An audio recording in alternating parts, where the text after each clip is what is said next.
Good morning, my dear brothers and sisters in Christ Jesus, and may the risen Lord give you peace.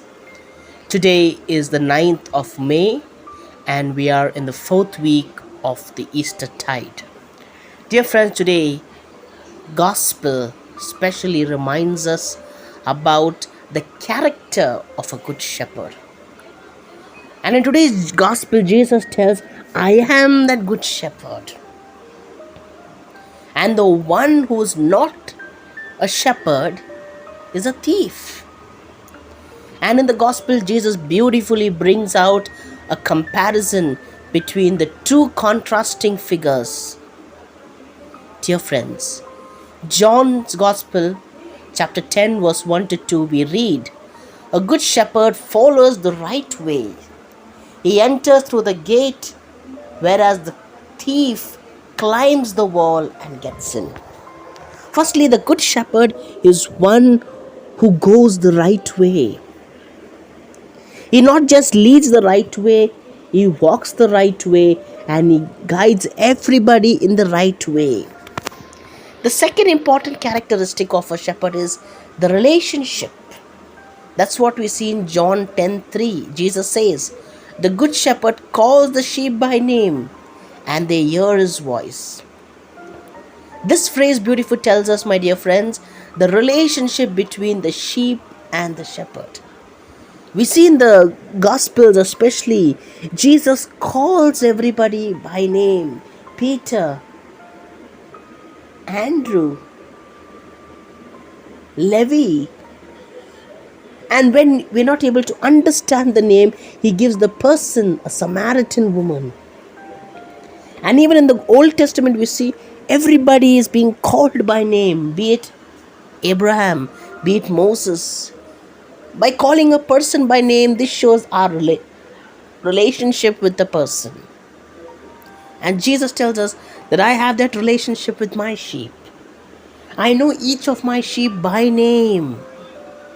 And the third important character of the good shepherd is he is responsible. That's what John 10:4 says. The good shepherd goes before them and the sheep follows him. This signifies that he has the responsibility to lead, feed and guide the sheep. Whereas a thief or a bad shepherd will always go behind the sheep. A good shepherd goes before the sheep so that if any kinds of difficulties, attacks, the shepherd is there to protect the sheep. And therefore Jesus too tells that he is before us. He is before us and he knows the places where we are going.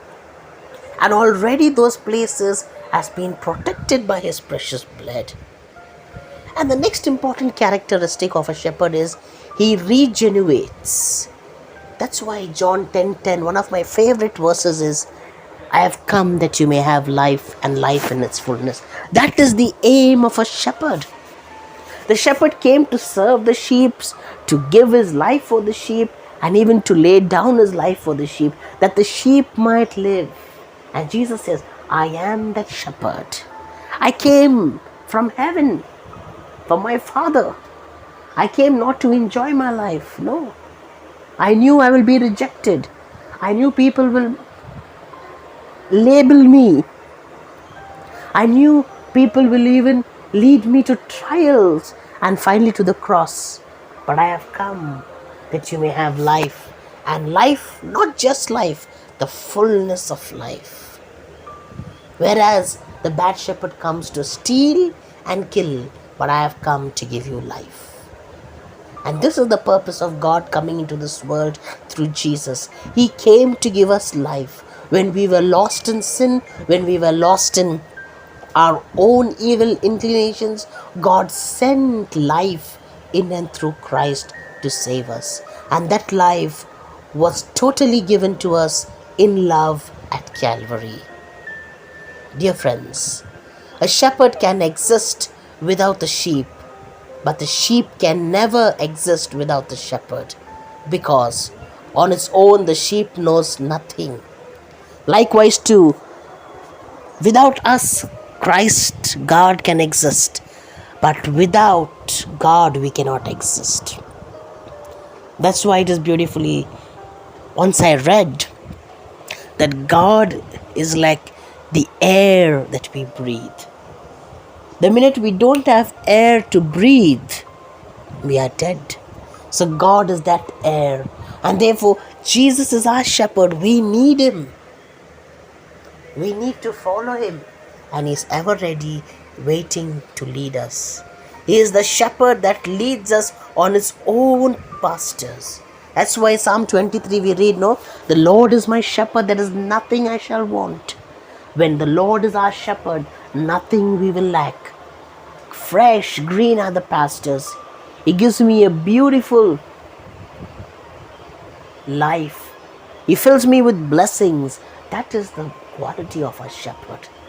And Jesus being in our life as a shepherd of our life, we'll have all the blessings we need. Ezekiel 34 we read the qualities of a bad shepherd. Already Jesus has mentioned a bad shepherd. In one word, he comes to steal. He comes to kill.